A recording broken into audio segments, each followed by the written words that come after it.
Mana yang lebih baik? Punya satu dosen pembimbing atau dua dosen pembimbing? Mungkin mahasiswa akan bingung. Yuk kita bahas. Assalamualaikum warahmatullahi wabarakatuh. Assalamualaikum warahmatullahi wabarakatuh. Nah, kembali lagi dengan saya di channel saya. Jangan lupa untuk terus menonton video-video saya yang lain secara full. Bagi juga teman-teman yang belum bergabung atau baru melihat video saya di channel YouTube saya, jangan lupa untuk selalu subscribe. Dan saya juga berterima kasih kepada teman-teman, adik-adik yang sudah subscribe channel saya, dukung terus channel saya, tonton terus video-video saya secara full, biar nanti apa yang saya sampaikan terkait dengan dunia skripsi, terkait dengan dunia mahasiswa itu bisa Anda peroleh atau bisa Anda pahami secara jelas. Nah, apa yang kita akan bahas pada sekarang sudah malam ya, pada video kali ini. Jadi saya mendapatkan banyak komentar, banyak pertanyaan dari teman-teman, dari adik-adik mahasiswa.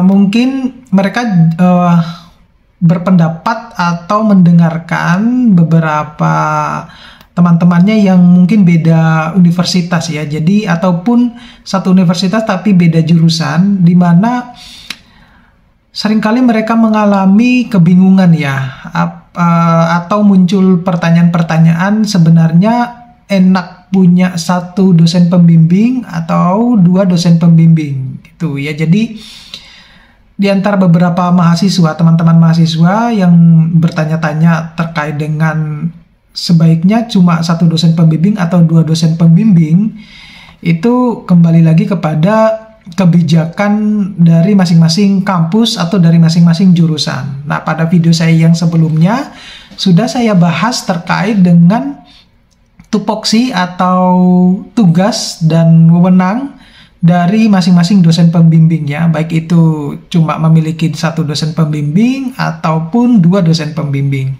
Nah, tetapi apa yang kita akan bahas pada video kali ini itu lebih mengarah bahwa apakah mungkin ini ya, keuntungan ataupun kekurangan kalau kita memiliki satu ataupun dua dosen pembimbing ya.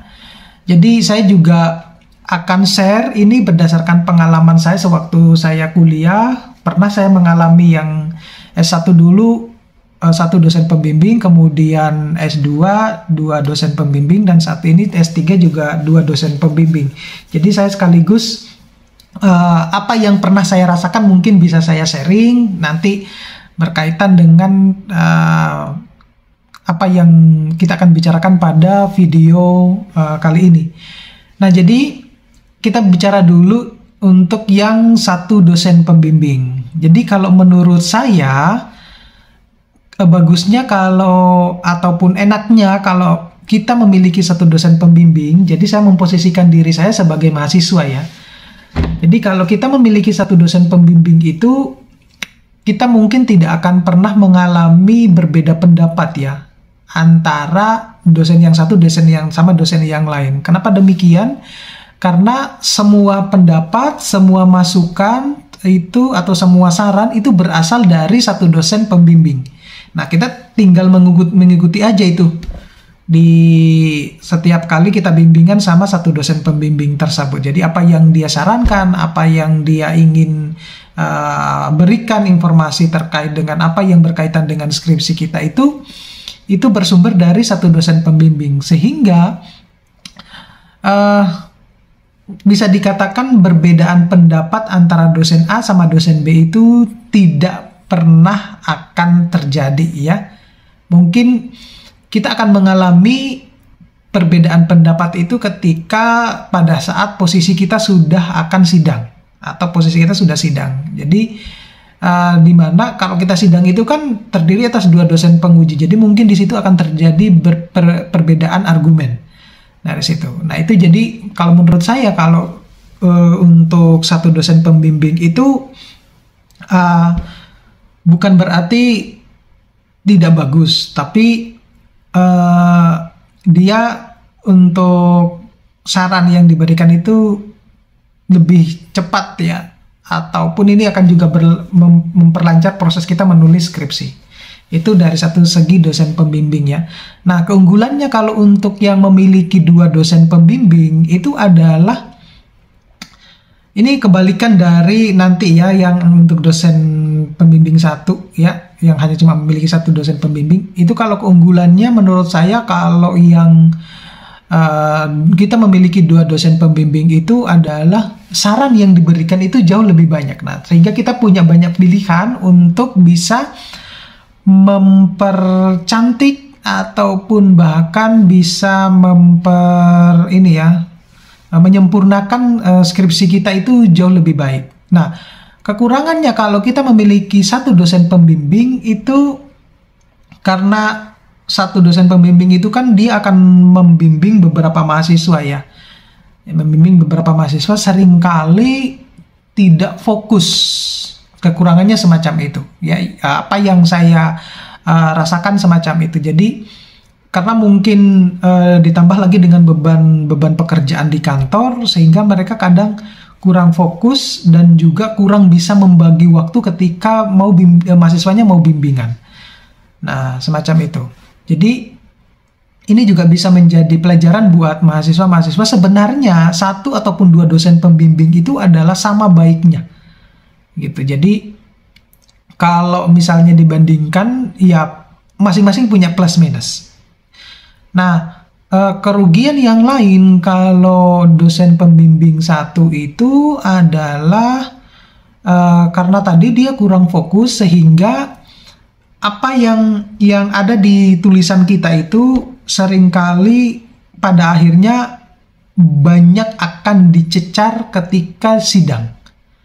Karena misalnya tidak sesuai dengan panduan, banyak salah ketik atau typo lah gitu, ataupun cara analis datanya tidak benar, nah gitu ya, karena konsentrasi dari satu dosen pembimbing ini terbagi dari beberapa mahasiswa.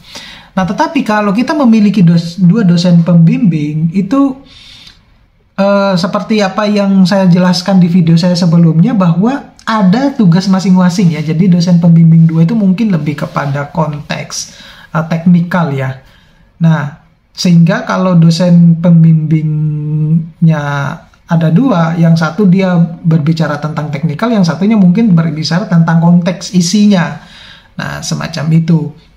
Nah, kemudian dengan dua dosen pembimbing itu mereka jauh lebih fokus dan bisa mengatur waktu ya. Jadi kalau misalnya dosen pembimbing satunya tidak bisa, dosen pembimbing duanya pasti bisa. Jadi jarang sekali, bahkan mungkin tidak pernah ada, mungkin jarang ya, kalau dua-duanya itu tidak bisa membimbing mahasiswanya dalam satu waktu. Biasanya salah satu di antara mereka pasti bisa. Nah, begitu. Jadi pilihannya tinggal kembali lagi kepada mahasiswa. Mau memilih yang satu atau dua dosen pembimbing itu bagi saya semuanya sama. Jadi apa yang saya rasakan ketika saya masih kuliah, baik itu satu ataupun dua dosen pembimbing, itu adalah memiliki plus minus dari masing-masing dosen. Tapi kalau misalnya diproporsikan mana yang lebih baik, mungkin kalau saya ya tergantung kondisi sih sebenarnya. Tergantung kondisi. Kadang kalau kita berpikiran bahwa saya kepingin cepat nih selesai skripsinya, mungkin satu dosen pembimbing lebih baik. Tapi kalau misalnya pilihannya biar saya tidak terlalu buru-buru juga, kemudian biar nanti di akhir-akhir itu tidak banyak dicerca ketika sidang, mungkin pilihan dosen pembimbing dua dosen pembimbing itu jauh lebih baik dibandingkan yang hanya cuma satu. Jadi kembali lagi kepada pilihan masing-masing. Nah, Anda tidak perlu khawatir terkait dengan kenapa kok universitas itu menerapkan satu ataupun dua dosen pembimbing. Tidak perlu khawatir tentang masalah itu. Itu semua sudah menjadi kebijakan dari masing-masing universitas. Jadi ya dijalani aja lah. Ya, dijalani aja, semua itu sama baiknya. Nanti kita bahas ke depan ya, bagaimana kira-kira kalau misalnya kita punya dua dosen pembimbing tapi berbeda argumen, sebenarnya apa yang harus kita lakukan. Itu penting itu, karena yang menjadi di sini kan yang menjadi korban pada akhirnya adalah mahasiswa ya. Jadi di sisi yang lain mereka juga kepingin, siapa sih mahasiswa yang tidak ingin skripsinya cepat selesai? Ya itu adalah pilihan-pilihan yang ingin dimiliki oleh semua mahasiswa. Ya, jadi itu saja ya yang mungkin bisa saya share. Mudah-mudahan ini bisa membantu saudara, cukup singkat ya, tidak terlalu panjang. Mudah-mudahan ini bisa Anda pahami ya. Sampai ketemu nanti pada video-video berikutnya. Terima kasih. Assalamualaikum warahmatullahi wabarakatuh.